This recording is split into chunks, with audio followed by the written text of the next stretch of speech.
once I entered Ayurveda stream, there I met gurus in the form of Ayurveda Academy, where I got to know that this is something to be learned in a certain way, and if it is learned in that certain methodology, you definitely know the relevance of that language when it comes to the scientific understanding of Ayurveda. Beyond college, we were like, whenever we used to study shlokas or something, we used to wonder, like, it used to tell us that, I have something more to give you.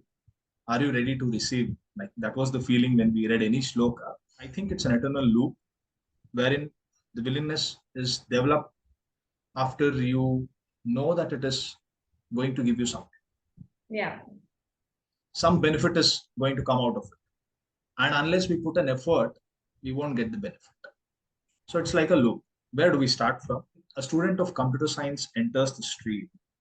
Coding might look difficult. So even it's called language, coding language. So it's a language. So unless the language is learned, you can't excel in computer science field. Correct. So the simple understanding, if we bring that understanding into Ayurveda also. So in this era, we are ready to put an effort to find even the tiniest information available in some corner of the world. That being the scenario, it's just a question of mindset of, am I ready to put in that effort to know the science? And the science has been communicated in Sanskrita, so it does not become an option then. It becomes a way of study. 5.5 year course is like a pilot study of what Ayurveda is. Then the journey starts then on. Welcome back. Welcome to Curious Vaidya. We are back here again with another episode of podcast, and this is us continuing the last episode where we left discussing the importance of Sanskrit language and Ayurveda.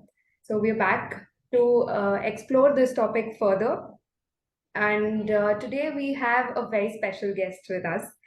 The guest today is someone who I have shared a rather strange and special journey with, because I was introduced to this person as a very high achieving intellectual person who I used to refer as Sir at the time when I first met him, which remained same for the next few years as well, wherein I used to see him at different academic events and be in total awe of the amount of knowledge and the talent he had. But in the recent few years, we have progressed to a rather beautiful friendship where we have passionate discussions about Ayurveda and at the same time share great laugh. So please welcome Dr. Nischal Parthasarathy, or I would say Nischal Sir, to the conversation here.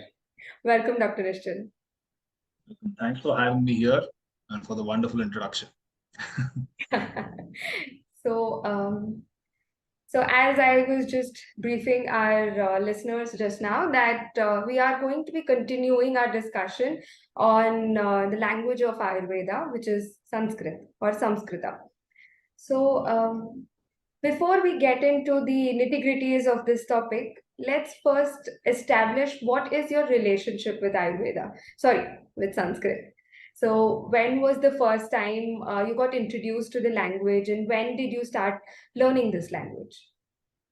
So, formally, it began during my 8th standard.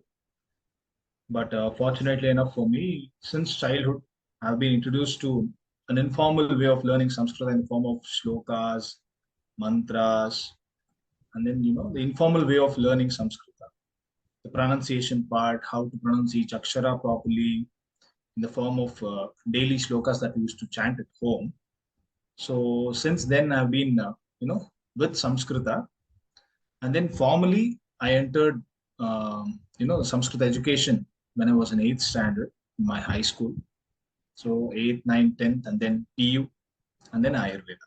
So since 8th standard, I've been studying Ayurveda and Samskrita. Okay. So that's a long journey to have with Samskrita. So it makes you even more eligible person to have this discussion with. So can you give us an understanding of how it was to learn Sanskrita in the initial days of your getting used to the language? Like, as you mentioned, you started learning it in school days. So, how was it then, and how would you compare it to your understanding of Sanskrita today? And when you learn something new about the language today, as compared to when you started. So, what are your thoughts and how was your experience about this whole journey? Yeah. Collectively speaking about the experience of learning Sanskrit, it has been a joyful experience and a very enlightening experience. Like that's the total experience that I have about learning Sanskrit.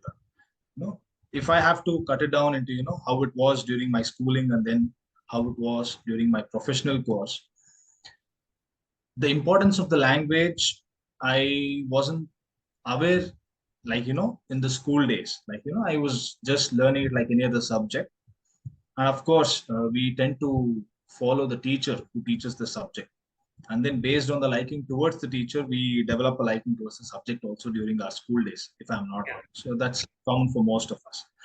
So we had pretty good teachers in our school. So we used to like the Samskrita class. This was pretty, what do you say? For my understanding at that point of time, it was kind of heavy to learn Samskrita. Yeah. Because I like the teachers, I was like interested to know more about the language. But then once I, progressed into PU, that's when I got a little more exposure into the language and the literature that it, had. And then once I entered Ayurveda stream, there I met gurus in the form of, Ayurveda Academy, where I got to know that, this is something to be learned in a certain way. And if it is learned in that certain methodology, you definitely know the relevance of that language when it comes to the scientific understanding of Ayurveda. As I progressed, I started realizing the importance of the language as days progressed. That is how I would like to put the phases of my Samskrita learning. Okay. So just on a side note, did learning Samskrita is what gravitated you to Ayurveda? Like, did you know before you joined this course how important your previous knowledge of Samskrita was going to be to this understanding? No, frankly, no. I was not aware of the fact that we have to learn Sanskrit as a subject and we have to write papers, exams, viva, practicals, etc. But then once I entered the field, we were exposed to the Samskrita language as such. And then beyond college, we were like, whenever we used to study shlokas or something, we used to wonder, like, it used to tell us that, I have something more to give you. Are you ready to receive? Like that was the feeling when we read any shloka. We were satisfied with whatever the shloka gave in the form of translations, but then it was talking to us saying, yes, I have something more to give you. Are you ready to, explore? So that was the kind of impression that I had. I didn't know that Samskrita would be essential to jump into the science of Ayurveda to begin with. But then I was introduced into that stream. So I would put it that way. Okay. So, you've had a journey with Samskrita and you have grown along this journey. And as I understand today, you are in a position where you hold the responsibility of passing on this information to the next generation of Ayurveda. You being a professor yourself, what is your assessment that how much is the willingness of the students to learn Samskrita, and how much is the understanding in different years of Ayurveda students, like from the first year to final year, you interact with all kinds of students. So how would you assess this understanding or willingness to learn in the Ayurvedic students today? Yeah. Coming to the willingness of the students, the willingness is always there. That's what I believe. Like, anybody who enters any stream of science will have a level of willingness to know more. And that's innate to every human. That's what I believe. Every human definitely wants to know the ultimate truth. So every human starts his or her journey with an intention to know and find answers. So in terms of willingness, everybody is willing to know everything that is available for, for the grasp. Yeah. At the same time, when we specifically speak of students' willingness to learn Samskrita as such, the willingness comes from the interest. It's an eternal loop wherein the willingness is developed after you know that it is going to give you something. Yeah. Some benefit is going to come out of it. And unless we put an effort, we won't get the benefit. So it's like a loop. Where do we start from? So usually what happens is this is what is being addressed in the Charaka Samhita in the form of Chakraka dosha, where we need to start somewhere. But to start, we need to know the benefit. But unless we do, we won't know the benefit. It's the Correct. same with Samskrita Bhasha and Ayurveda also. With that loop, we'll have to end that somewhere or begin somewhere. So that is when we need to catch hold of a mentor or a guru or a coach. That's when the role of a teacher comes into picture.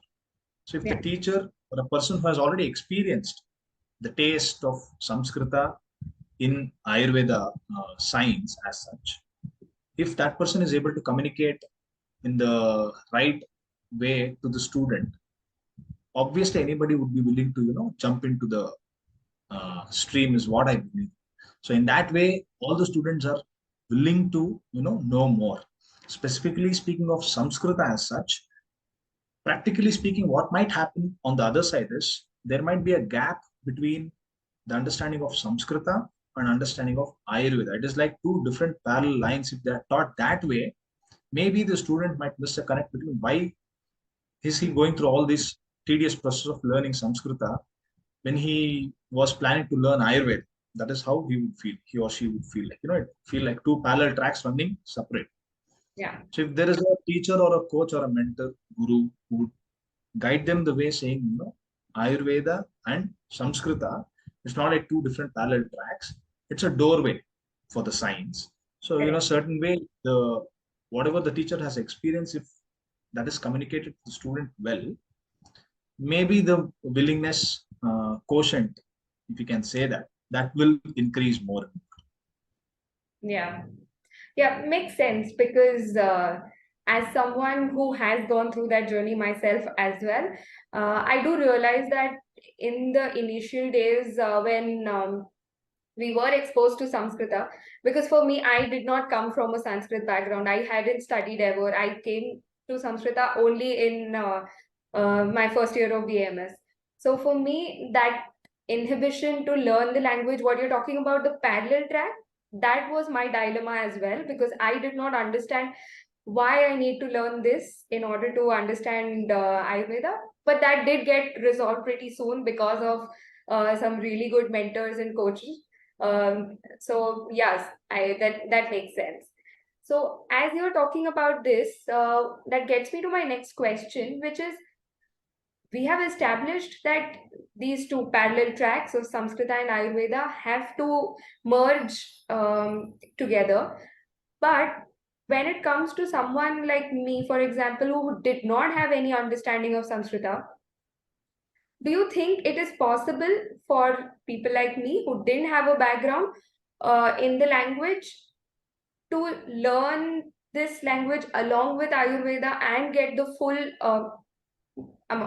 I understand full is a very subjective term, but understand Ayurveda because that is what we were here for. That is what we joined the course for. But it somehow feels like this lack of knowledge is going to hold me back. So, is that a fair observation, or do you think this can be overcome? Okay. The situation can be looked at this way. Uh, Rather than keeping them as two different parallel tracks, Samskrita is a language in which the science has been communicated. It's a medium. It's a media through which the science has been communicated. So it's like if you have to go and reach the top of the hill, summit of the hill, that is Ayurveda, the understanding of the science, if that is the final destination, Samskrita becomes a ladder or a gateway or a doorway to enter that science. So when we understand it this way, we would not feel like, when we are understanding about the door, how to open the door, You will not feel like, okay, why am I doing this? Because ultimately, once I'm done with this, I'll be entering a room full of knowledge or the science of Ayurveda. Yeah.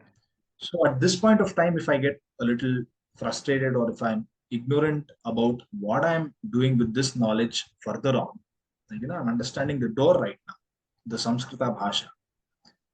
And even before I enter the room and I open the key and I keep wondering, why am I learning about this door?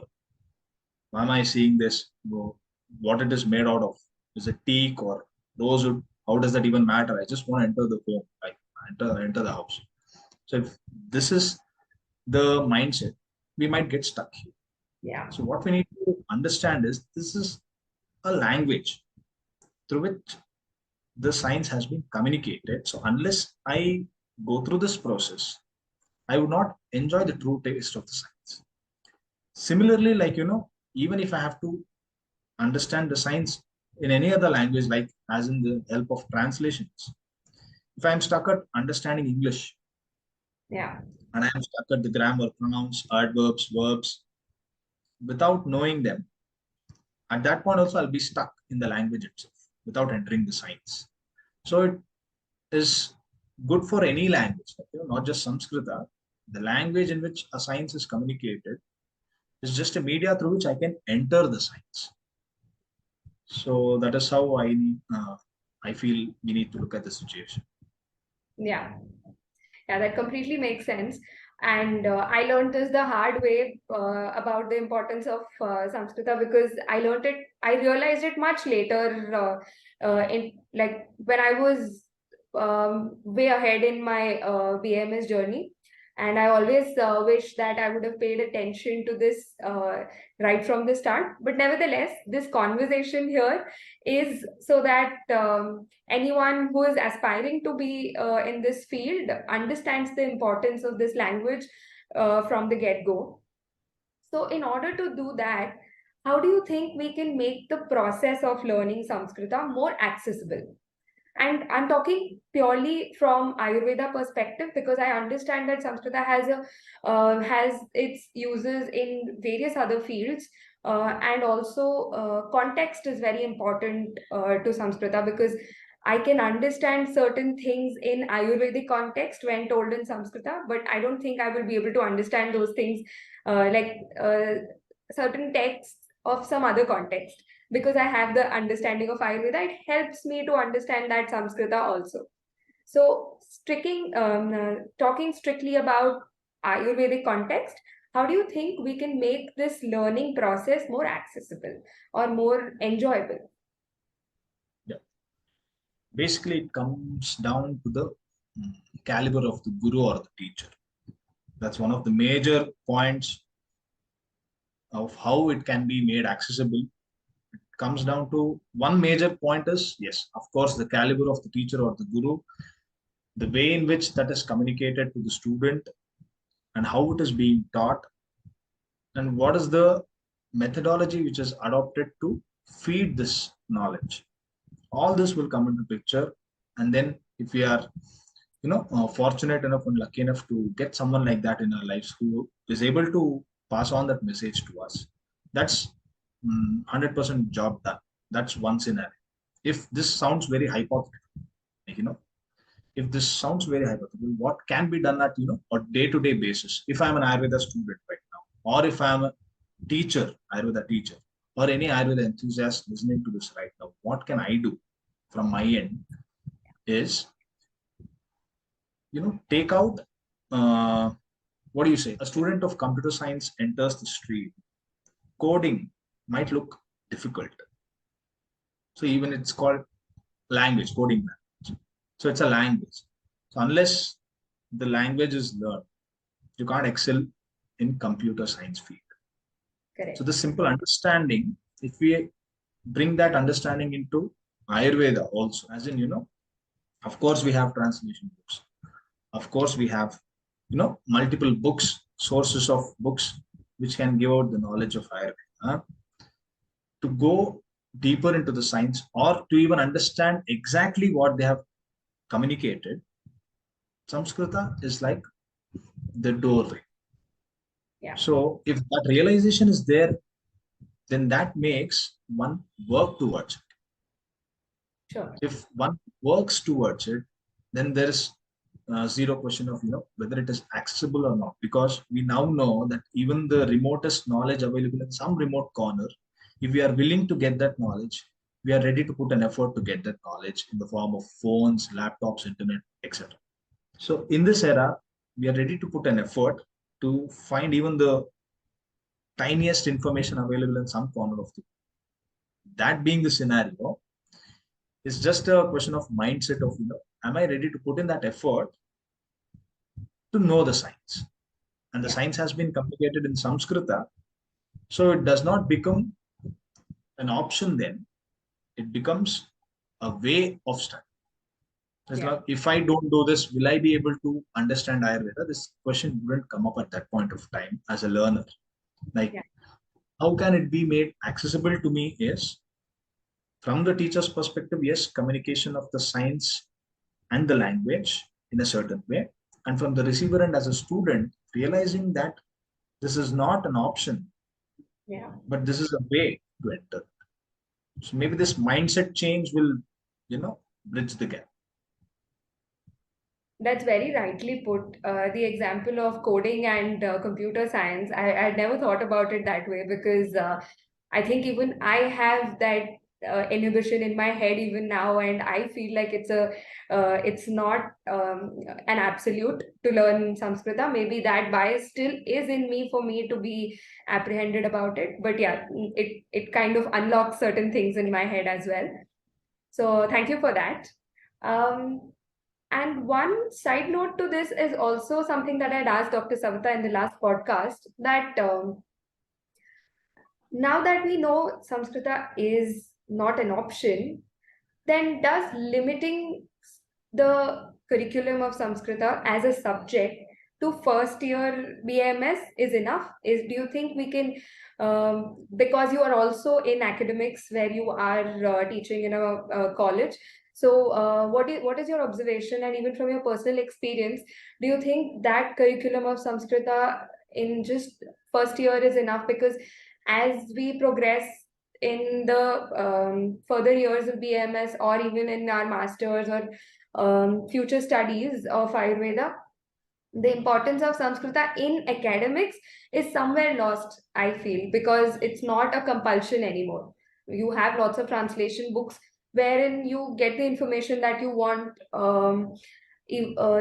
and not much attention or not much emphasis is being placed on Samskrita in academics. So, what do you think is the way about it? Ideally speaking, and on a lighter note, all subjects should be studied in all the years till you find the right, you know, spot in your understanding of the science. That is what I believe. Like, even for that matter, Dravya Guna, Yeah, being a second subject. And in the final year, they'll be studying Kaya Chikitsa. And there we'll be using again the knowledge of Dravya Guna. Like, why limit Dravya Guna to only second year? Why limit the knowledge of Rashastra to only second year? And diagnosis being a part of Roga Nidana is an integral part of Kaya Chikitsa and any other Kaumara Bhutya, Shalakya, Shalya, Roga Nidana being a crux matter in the final year also. yeah, So that being the scenario, ideally speaking, all subjects should be studied all the years, in all the years, ideally speaking. yeah, So that's ideally speaking, and on a lighter note. But then we have a certain methodology and a curriculum as such, and then we have different syllabus for different years, and the course being reduced to just 5.5 years. Again, that's my personal opinion. Like, 5.5 year course is like a pilot study of what Ayurveda is. Then the journey starts then on. The actual research, actual study duration, once the pilot study is done, then it starts. So Samskrita being a part of the curriculum in first year, the question being specifically, should it be extended to the second and third year also? yeah, So I hope you got my answer, saying not just Samskrita. That is how the Samhita is even designed, I believe. Like, the ideal method of studying Ayurveda is via the Samhitas. And correct. that being Suprasthana being the first one. And then goes on to next Nidana, Sharira, then Chikitsa, Siddhi Kalpa, etc. So this methodology of study, if this is what is adopted in Ayurveda education or curriculum, that would be the most ideal way. That is my personal view. But considering all that being maybe a little futuristic or unrealistic, I don't know. Considering the current scenario, what can be done is, though the first year subject Padartha Vijnana or Samskrita or Ayurveda Itihasa, and for that matter, Ashtanga Hridaya Sutrasthana, which is in the first year curriculum, we are writing exams and then passing and then moving on to the second and third year. But again, when we are studying Shalya Tantra, we can go back again to the Ashtanga Hridaya Sutrasthana, where they have told about Agni Karma, Akshara, Shastra, Yantras. We Yeah. again go back to Sutrasthana again. It's like a first year syllabus revisited by a final year student again. Similarly, whenever I study my subjects in the second year or third year, when I've crossed first year, out of my own interest, and then out of what do you say, knowing the essentiality of learning Samskrita, I need to revisit again, go back to the basics, and then apply the knowledge of Samskrita to the subjects that I study even in second year. Like, I would have studied Trifala, Panchakola, and then all the Mishtaka Ganas. There, how do I apply this knowledge of Sanskrit that I've studied in first year in the subject that I'm studying in the second year also? Like, Amavata, Vatarakta, even many disease names which have been named in a certain way. I go back to the Nirukti. Why is it named Pandu? Why is it named Kamala? So again, go back, go to the Nirukti, go to the Amar Kosha book, and then Shabdakalpadruma, visit and study the subject again. So similarly for, why is it called Plaksha? Why is it called Palasha? Why is it called Manduka Parni? Why is it called Brahmi? Why are the names given in a certain way? Why is this plant called a certain way? Go back, study Samskrita. Then it's not like going back. It's like having it together Correct. with whatever subject we are studying. It comes along. Samskrita comes along. So if that is done, so you need not put it in the syllabus as a compulsion, and tell the student, compulsorily learn this. Yeah. The student can, develop that habit. It's a habit.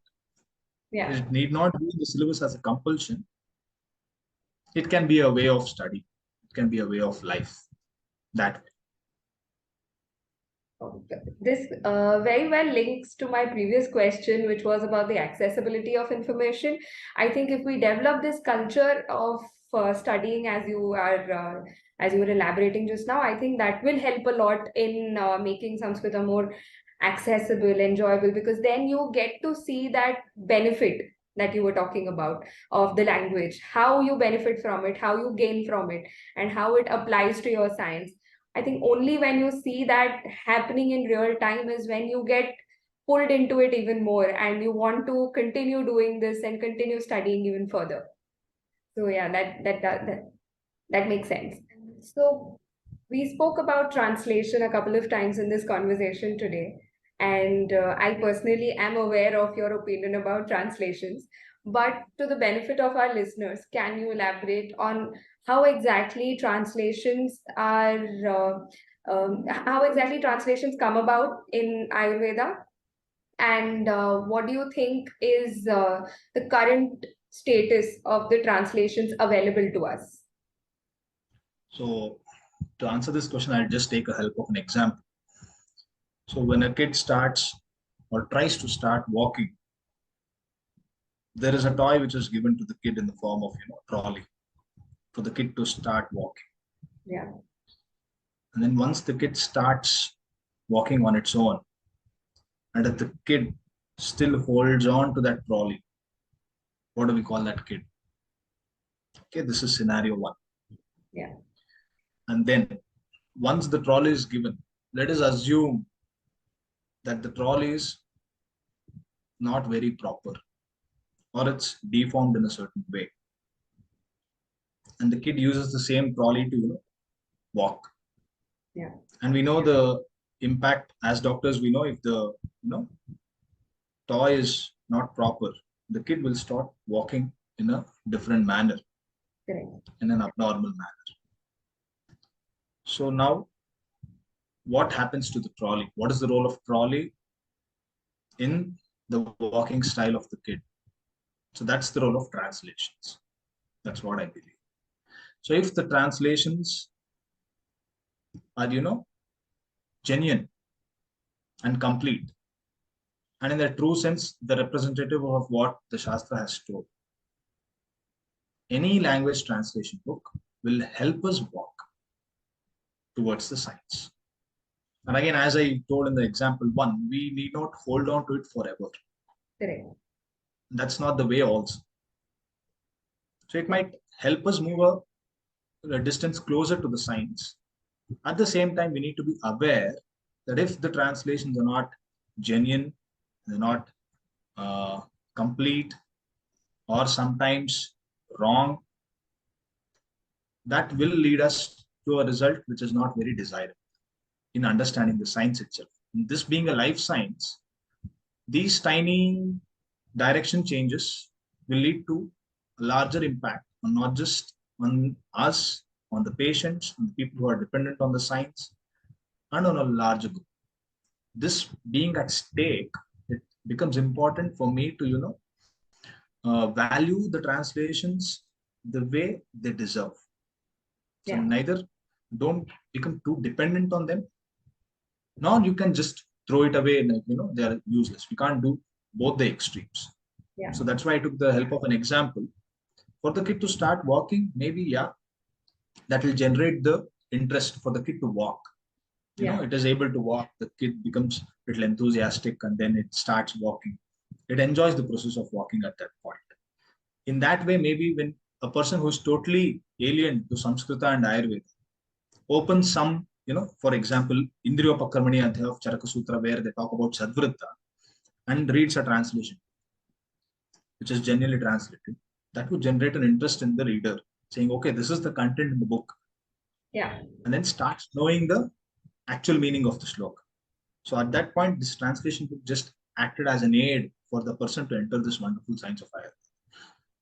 So this is the role of translations, is what I believe. It's not just English, Hindi, even Persian translations, Arabic translations, any language translations, not just for Ayurveda, for any other book. I Yeah. believe that's the role of translations. Um, yeah, so the reason why I asked this question about translation was not just for people of Ayurveda, like the Ayurveda fraternity, but also lately there has been a lot of interest generated in other fields also towards Ayurveda. Like, for example, recently in IIT Hyderabad, which is one of the very prestigious institutes of the country, they have started to offer a course in medical device innovation that is requesting even BMS graduates to join so that certain research or certain developments can be made in a collaboration with Ayurveda and engineering. So this got me thinking that when we have such collaborations coming forward to us, we as a fraternity also need to move towards this advancement or this technology, because in today's day and age, retaining our own core values is important, but along with that, maybe to a certain extent, globalizing or taking Ayurveda to a much larger platform is also important.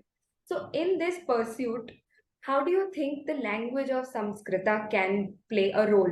Do you think it will become a barrier of any sort for other sciences to enter Ayurveda? Because we have established that Ayurveda and Samskrita are inseparable. They are a doorway to Samskrita is the doorway to the science. So in that case, how do we make sure that we are not gatekeeping Ayurveda from the other sciences because of this language barrier? How do you think we can avoid that? That's a wonderful question and a relevant one for the current scenario. So from my tiny understanding of, that's a huge question, like, that might require answers coming from multiple roads, arrive at a single junction. So from my minimal understanding of what I understood from the question and what I think is the answer is, anybody who wants to learn the science starts as a seeker, and there are certain rules and regulations for seekers. It's not like a free pass. And essentially speaking, learning Samskrita is a part of that seeker. In the process, he will eventually end up learning Ayurveda. So it's like there is no bypass. Even if somebody is trying to understand the science from another stream, the methodology, I believe, remains the same. So I believe there are no compromises. Like, there is no necessity for us to compromise in terms of the science being communicated in a certain way because it has already been communicated. Like, for example, wake up early in Brahmi Muhurta if you are a healthy human for a long life. This is the science, right? Yeah. And to wake up, we use alarms. It's a technology. Yeah. But at the end of the day, science remains the same. You waking up at Brahmi Muhurta, it's a science that remains the same. But there are technological advancements which are helping us wake up at that time. Yeah. So they are contributing towards the ultimate goal, the science. So any seeker who wants to know the science being the ultimate destination, any form of technological advancements, they are a product of the science itself. Like, they are supporting the science. So in order to reach there, whatever methodology which holds good for any other seeker will hold good for anybody. Yeah. Like nobody is 2 steps ahead, nobody is 2 steps behind in this journey of learning this science. Everybody starts in the same place. Yeah. You want to learn Ayurveda, there is a certain methodology. Even if you are a scientist from an Institute of Science, or if you are a scientist from IIT, or if you are a farmer, or if you are from any strata of the society, there is a certain methodology to learn it. Let's all go through it and then enjoy the food. Is what I believe. Like, this is one set of the answer. This is one set. Okay, does that require or does that mean that everybody has to understand Samskrita first and then jump into Ayurveda? Can they bypass this by having certain translation books and then via this road can they enter? Every choice has its own bill. So I would put it that way. If we are able to put in that effort to learn the science in the way it is supposed to be learned, the fruits are as sweet as it can get. And at the same time, if we choose some secondary roads or other methodologies, it will have its own benefits and pros and cons. So we will be experiencing that. So what I suggest is, whoever you are, whoever we are, we all start the same. If our intention is to learn the science needs to be learned in a certain way. And I think there is no bypass for that. And it's a highway and it's a free way. Anybody can learn it. Anybody can travel in that road. It's not a restricted road. And Samskrita is like the DL. Like, you just have the DL, you just travel in that road and enjoy. That's a really profound way to put it, I guess. Um, so, yeah, I think we all have understood the importance of Samskrita and the role it plays in this journey of Ayurveda. So, thank you so much, Dr. Nischal, for sharing your views and being a part of this conversation. So, as a closing remark, would you like to just give any opinions or any remarks to end this session today? First things first, thanks for bringing up this conversation. And secondly, as an ending note, what can be the take home after having, sat through the processes? Samskrita is a one-time investment with benefits, not just for this lifetime, for multiple lifetimes to come.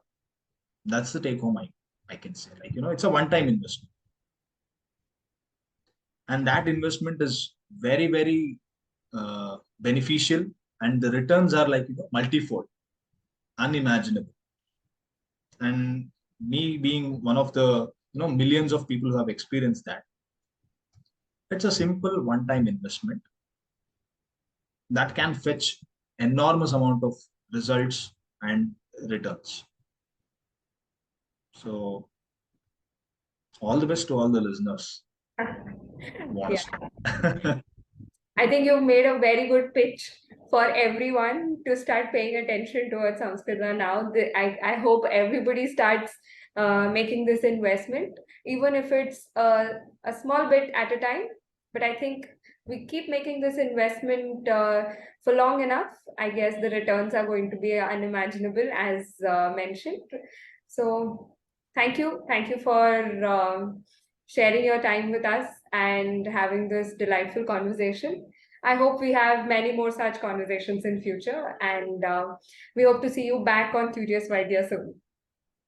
So looking forward to. Thank you. Thank you.